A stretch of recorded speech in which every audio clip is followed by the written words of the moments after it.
Saturday की class में हमने देखा था कि अंतरिक्ष विज्ञान में यूथ्स को इनकरेज करने के लिए इसरो ने रिसेंटली स्टार 2024 कार्यक्रम की शुरुआत की है। 14th क्रम का ये जो हॉकी इंडिया सीनियर महिला राष्ट्रीय चैंपियनशिप था, हरियाणा ने जीता है। एबल प्राइज, जिसे मैथ्स का नोबल कहते हैं, मिशेल टेलग्रांड ने जीता है।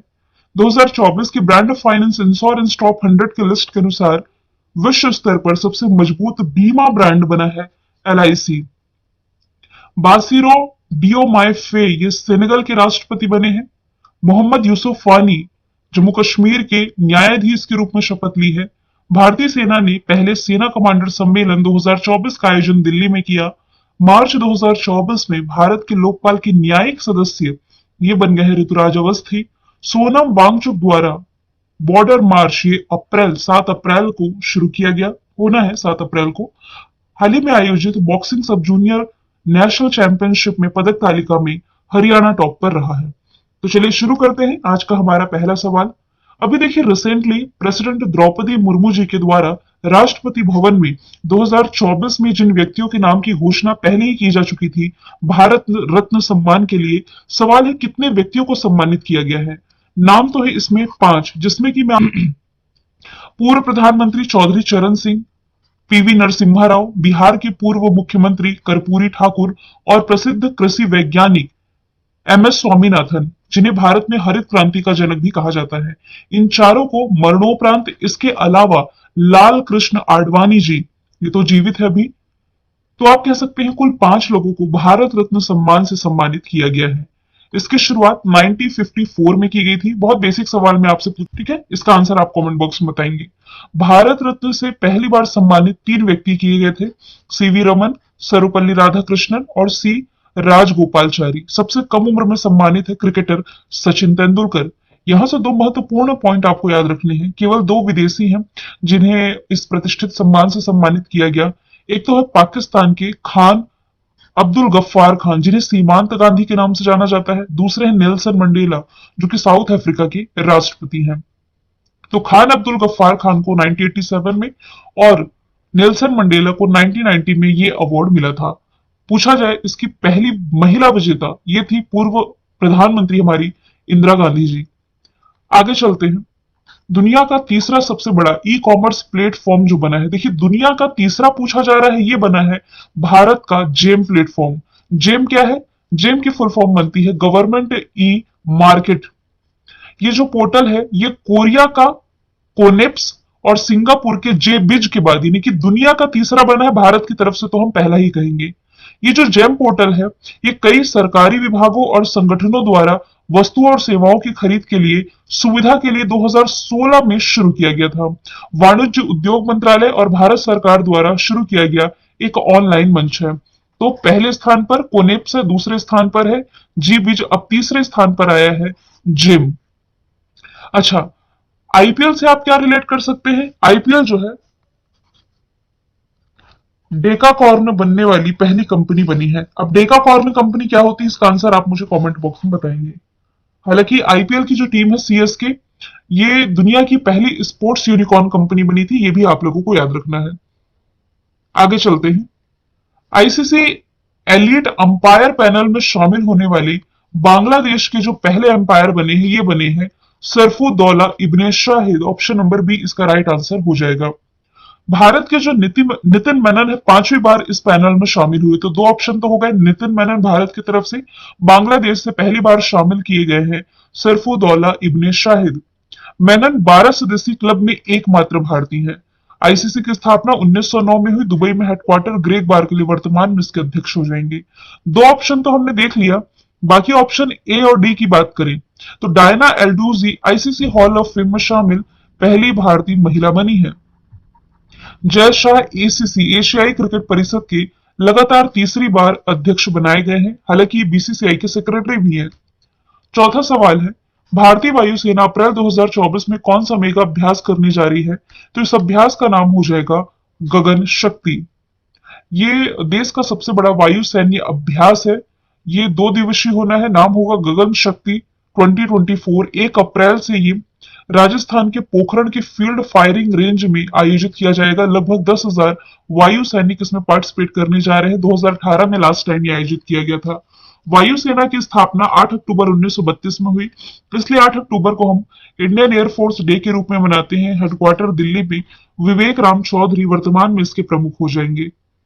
पांचवा सवाल है, हाल ही में स्वामी स्मरणानंद महाराज का जो निधन हुआ है, ये रामकृष्ण मिशन के किस क्रम के अध्यक्ष थे?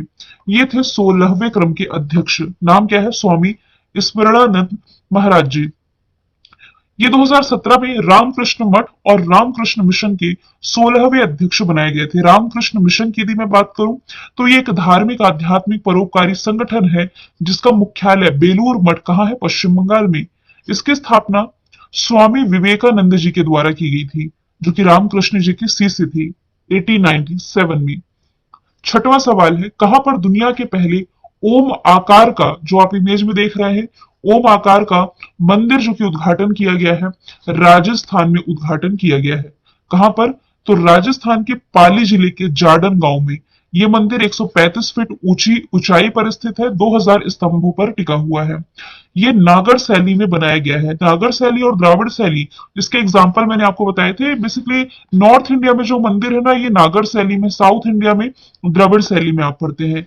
मैंने आपको एक वेसर शैली बताया था, नागर और द्रविड़ दोनों का जो मिक्स होता है। तो ये जो मंदिर है, भगवान महादेव की 1008 मूर्तियों और 12 ज्योतिर्लिंगों को रख सकता है।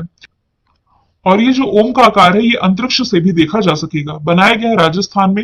राजस्थान जो कि एरिया वाइज भारत का सबसे बड़ा राज्य है, राजधानी जयपुर। मुख्यमंत्री भजनलाल शर्मा हाल ही में बनाए गए हैं। राज्यपाल कलराज मिश्र है। नेशनल पार्क में सरिस्का, रणथंभौर, केवला देव, मुकुंदरा हिल्स नेशनल पार्क। झीलों में पुष्कर पिछौला, जयसमंद, फतेह सागर। प्रमुख बांध में गांधी सागर बांध, राणा प्रताप सागर बांध, जवाहर सागर बांध। नृत्य में आप पढ़ते हैं घूमर नृत्य। तेलंगाना से आप ये रिलेट कर सकते हैं, दुनिया का पहला 3D प्रिंटेड जो मंदिर है, यही बनाया गया। जबकि दुनिया का पहला 3D प्रिंटेड मस्जिद यदि पूछा जाता तो वो सऊदी अरब में बनाया गया है। गुजरात से आप रिलेट कर सकते हैं सूरत। सूरत में बनाई गई है दुनिया की सबसे बड़ी ऑफिस बिल्डिंग, जिसका उद्घाटन प्राइम मिनिस्टर नरेंद्र मोदी जी के द्वारा किया गया था। और कर्नाटक में बनाया गया है दुनिया का सबसे लंबा रेलवे प्लेटफॉर्म, जिसकी लंबाई हो जाएगी 1507 मीटर। अभी तक कहाँ का था? उत्तर प्रदेश के गोरखपुर का। आगे चलते हैं। अगला सवाल है, कौन सा देश बालों के भेदभाव से निपटने के लिए विधेयक पारित करने वाला पहला देश बनेगा? बालों क्या, यहां मैं हेयर की बात कर रही हूँ, बिल्कुल सही है। इसमें से जो यूरोपियन कंट्री है फ्रांस, फ्रांस की निचली सदन में हाल ही में यह विधेयक पारित किया गया है जो बालों की बनावट, लंबाई, रंग या शैली पर भेदभाव पर प्रतिबंध लगाता है। देखिए इन दिनों क्या है, दुनिया भर में फ्रांस का ये जो बिल चर्चे में है, जिसे कहा जा रहा है बाल भेदभाव बिल, यानी कि हेयर डिस्क्रिमिनेशन बिल। फ्रांसीसी सांसदों ने इस बात पर काफी बहस भी की है कि ये किसी के बालों की जो भी बनावट होती है, बालों की जो भी लेंथ यानी कि लंबाई है, जो भी कलर है, या जिस तरह से भी यदि ये बालों को रखना चाहते हैं, इस पर भेदभाव ना किया जाए। बेसिकली कार्यस्थल पर, ऑफिस या ऑफिस के बाहर भी गलत व्यवहार का जिन्हें सामना करना पड़ता है। देखिए ये जो विधेयक है ना, ये फ्रांस में बालों के आधार पर जो भेदभाव की समस्या लगातार बढ़ रही थी, इसे ही संबोधित करने के लिए पेश किया गया था। कुछ समय पहले एक फ्रांसीसी अध्ययन में यह भी पाया गया था कि बड़ी संख्या में जो काले फ्रांसीसी लोग हैं, ये अपने बालों के कारण भेदभाव का अनुभव कर रहे हैं। और इस विधेयक का समर्थन कई संगठन और व्यक्ति द्वारा किया जा रहा था, जिसमें कि आप कह सकते हैं कि मानवाधिकार लीग की और एक प्रसिद्ध अभिनेत्री भी है जो न्योंग्यो, ये शामिल थी। तो काफी लोगों का इन्वॉल्वमेंट रहा है। ये कुछ आप अतरंगी कानून पढ़ रहे हैं, लेकिन हाँ, ये अभी हाल ही में फ्रांस में लाया गया है। हालांकि अभी तो बिल है, जब कानून बन जाएगा तब ये बन जाएगा एक्ट। फ्रांस एक यूरोपियन कंट्री जिसकी कैपिटल पेरिस, जहां होने जा रहा है इस साल का समर ओलंपिक। और मैं आपको बता चुकी हूं, इस समर ओलंपिक में जो उद्घाटन समारोह होगा, उद्घाटन समारोह में भारत की तरफ से जो फ्लैग बेरर होंगे, यानी कि ध्वजवाहक, ये होंगे शरद कमल। मसाल वाहक के रूप में किसे चुना गया था? तो ये थे अभिनव बिंद्रा। इसके अलावा मैंने आपको ये भी बताया था कि इसमें दो कंट्रीज है, रूस और बेलारूस, ये पार्टिसिपेट नहीं कर रही है। व्हाइट हाइड्रोजन की खोज, यानी कि सफेद हाइड्रोजन की खोज इसी फ्रांस में की थी। और फिर पहला यूरोपीय देश जिसने की यूपीआई को मंजूरी दी थी। इसी की कैपिटल पेरिस में हेडक्वार्टर है यूनेस्को का। करेंसी यूरो है। प्रेसिडेंट इमैनुअल मैक्रोन और प्राइम मिनिस्टर, सबसे युवा प्राइम मिनिस्टर फ्रांस के बनाए गए हैं गैब्रियल अटल। आईपीएल 2024 में किस गेंदबाज ने सबसे तेज गेंद फेंकने का रिकॉर्ड बनाया है? तो ये बन गए हैं Mayank Yadav. Option number C इसका राइट आंसर हो जाएगा। ये लखनऊ सुपर जायंट्स की तरफ से खेल रहे हैं। इन्होंने 155.8 किलोमीटर प्रति घंटे की स्पीड से ये जो बॉल है ये फेंकी थी। मयंक यादव ये है दिल्ली से 21 वर्षीय खिलाड़ी है। लखनऊ सुपर जायंट्स में इन्होंने डेब्यू किया है। हालांकि आप ये जरूर याद रखिए कि ये पूरे आईपीएल इतिहास की सबसे तेज गेंद नहीं है। आईपीएल इतिहास की सबसे तेज गेंद 157.71 किलोमीटर प्रति घंटे की रही है। इस आईपीएल की मैं बात कर रही हूँ, 2024 के आईपीएल की। 10 टीमें पार्टिसिपेट करती हैं। आईपीएल की शुरुआत है जो 2008 में की गई थी। इस बार का ये 17वां एडिशन है। 2024 का 17वां एडिशन हो जाएगा। आईपीएल की सबसे सफल टीम हो जाएगी मुंबई इंडियंस और चेन्नई सुपर किंग्स। दोनों के नाम 5-5 खिताब है। अगला सवाल है, हाल ही में किस अभिनेता का वैक्स स्टेच्यू मैडम तुसाद संग्रहालय में बनाया गया है? तो साउथ के सुपरस्टार जो है अल्लू अर्जुन, इन्हें दुबई के प्रतिष्ठित मैडम तुसाद संग्रहालय में मोम की प्रतिमा से सम्मानित किया गया है। आपको ये भी याद हो, अभी जो लास्ट ईयर का 69 नेशनल फिल्म अवार्ड रहा था, इसमें बेस्ट एक्टर का अवार्ड इन्होंने ही जीता था।